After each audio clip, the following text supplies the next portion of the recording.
Jordan has diarrhea, and anyway, this episode of Your Brain on Cracked is the perfect job for the incredible spider professor Angry Hands Hammerman.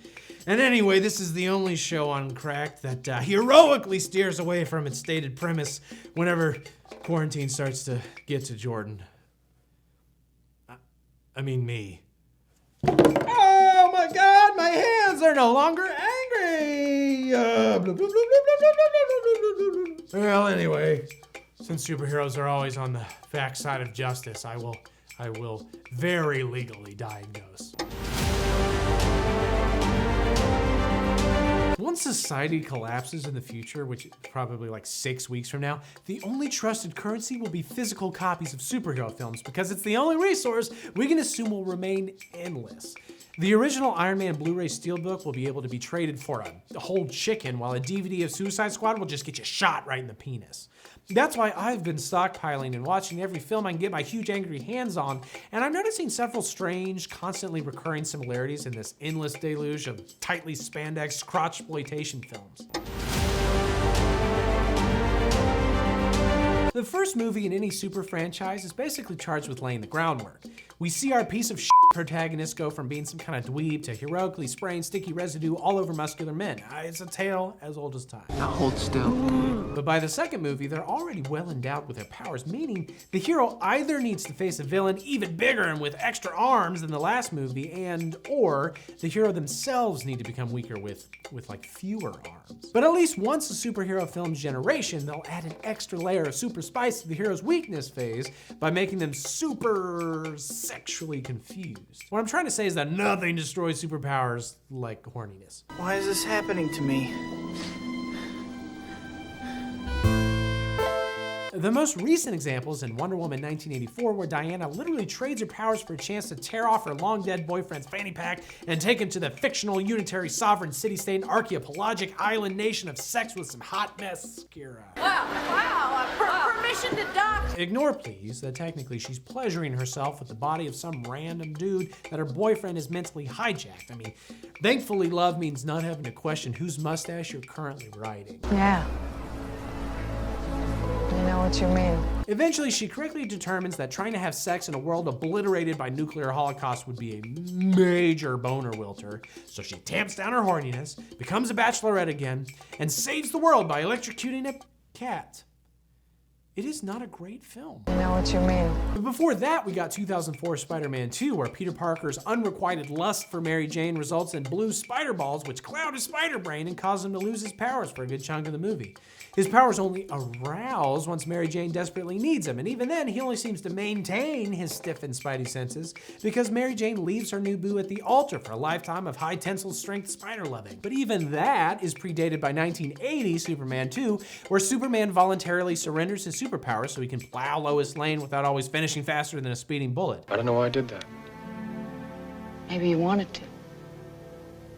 I don't think I did. And I guess to make sure I cover a sequel from basically every super era, 1995's Batman Forever depicts Batman not losing his powers to horniness per se, because he doesn't have powers, but he is shot and severely injured primarily because the world's greatest detective was more focused on cracking the case of where Chase Meridian's G-spot was located than hunting down Two-Face and the Riddler. Maybe someday we'll find a way to write emotional stakes for superheroes more advanced than how could this alien godman juggle both saving the world and getting some strength? Find out! Summer 2022! I'm so excited. But until then, I am just super pumped for Aquaman 2 when Jason Momoa forgets how to swim after noticing a seductive sperm whale resting gently on the far side of a coral reef. Oh man.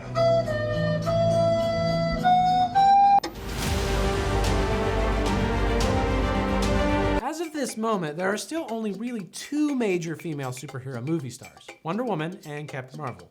I mean, yes, Scarlet Witch can obliterate civilians with magic and Gamora is green. Exactly. But neither have a blockbuster film with their name in the title, and also spoiler, Black Widow's tied behind is dead, so unless they bring her back as an undead kung fu expert, which I admit would whip all the ass, her franchise probably isn't going anywhere beyond the one movie. So great, won that argument, Please, hold off from congratulating me in the comments. Let's instead spend this time focusing on how those characters are introduced. Shall we play a game? It's from a movie that was very popular. I saw it. Wonder Woman first appears in the beloved 100% Rotten Tomatoes rated film Batman v Superman: Dawn of Autumn. After some wasted time stealing information she apparently can't even hack because of, I don't know, her womanly brain or her delicate fingers or something, Miss Woman finally dons the traditional Amazonian sex armor of her people and battles Doomsday alongside the Sons of Martha. Cue squealy electric cello, baby! A couple minutes into the fight, Wonder Woman gets Falcon punched across the battlefield and comes to a stop just long enough for the camera to pan around and reveal a come hither smile. It's an unusual choice, but then again, Zack Snyder is an unusual choice to direct a film you want people to actually enjoy. Take a bucket of piss and call it Granny's peach tea. I'm not gonna drink it. Captain Marvel from the Marvel movie Captain Marvel does almost the exact same thing. We're introduced to her fighting abilities in a tense, sweaty sparring session with her good friend Jude Law.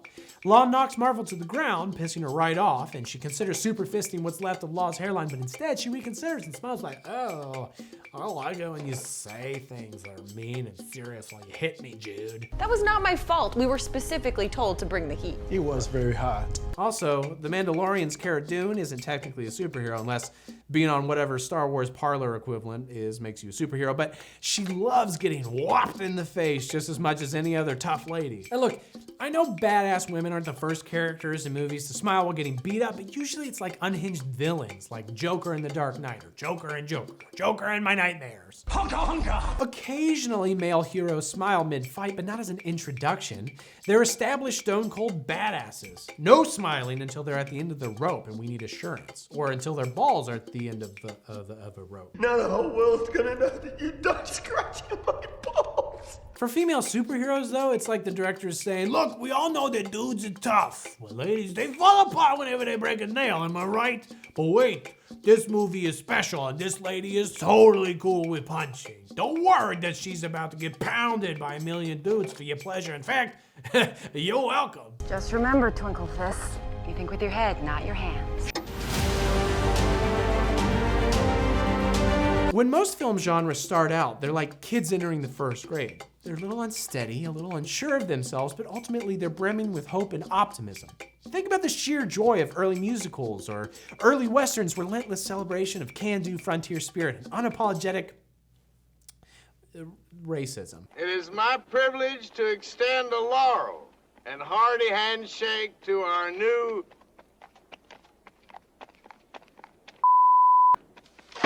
But like children, film genres age and grow more world-weary and cynical. Later musicals, beginning somewhere around Cabaret, became much darker and more grounded. Even ostensibly happy sing-alongs like La La Land can't help but be tinged with sadness. And also westerns, for their part, now have cannibals in them, I guess. Still kind of racist, though. They don't eat Negroes.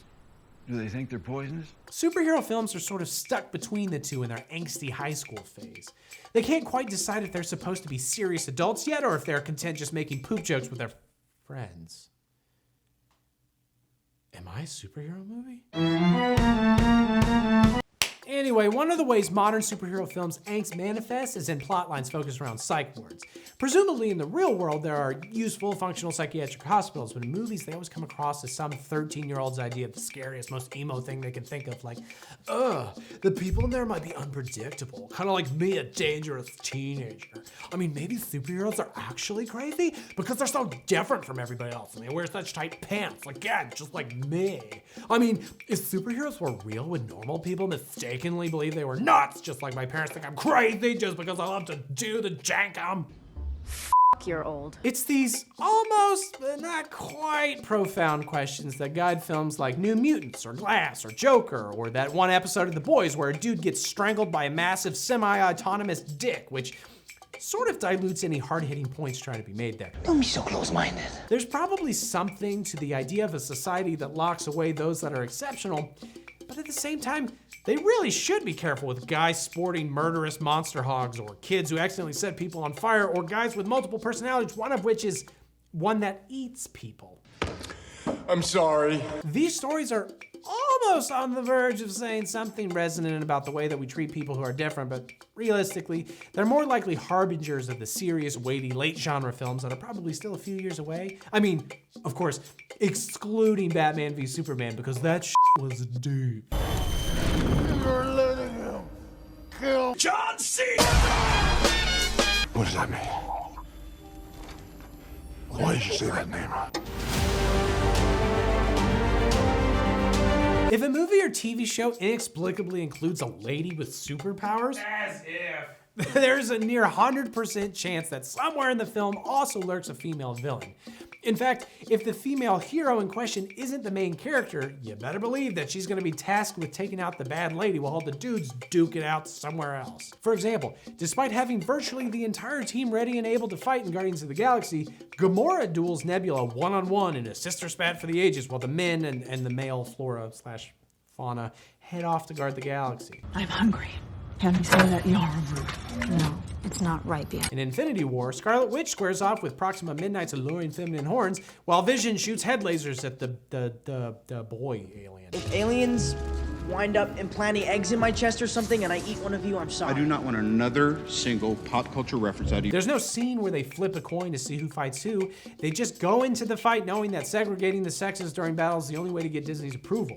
In The Incredibles 2, Elastigirl gets the spotlight, and in the least shocking twist of all time, the secret villain turns out to possess incredible 2 boobs. Spectacular. Hell, even the most progressive superhero film of all time, Mean Girls, has Lindsay Lohan algebra duel the only other girl on the opposing math team, blowing past a perfect opportunity for Lohan to come off as smarter or better than one of the men, but instead, she gets pitted against some chick who only looks like a man because early 2000s humor, baby. The limit does not exist. Think about it this way. How many evil women were there in Batman Begins and in The Dark Knight? Yes, Cillian Murphy and Heath Ledger are both very pretty men, and I wish Liam Neeson was my mom, but the answer is still none. But then The Dark Knight Rises added Catwoman, and boom! All of a sudden we get Talia to ensure that, as Yoda once said, across the light and dark, an equal balance of breast there must be. Yes. If a female hero is the main character, so again, most of the time still basically just Wonder Woman and Captain Marvel, they may ultimately still get to super punch evil dudes right in their Adam's apples, but there will still absolutely be some sort of nefarious lady that must also be overcome. Captain Marvel has the Supreme Intelligence, originally portrayed as a dude computer, but changed for this movie to match the established tropes, while Wonder Woman has that evil scientist chick in the first movie and the Target lady in the second. Pull your pants up, I can see your forest. Now, you'd think that the female villain would be the main villain, but producers are evidently still worried that nobody could be scared of a lady, so female villains will always be second fiddle to the true manly big bad. It's metaphorical! When the incredible Spider Professor Angry Hands Hammerman gets angry, he doesn't want to do recaps! Don't do drugs. Ready?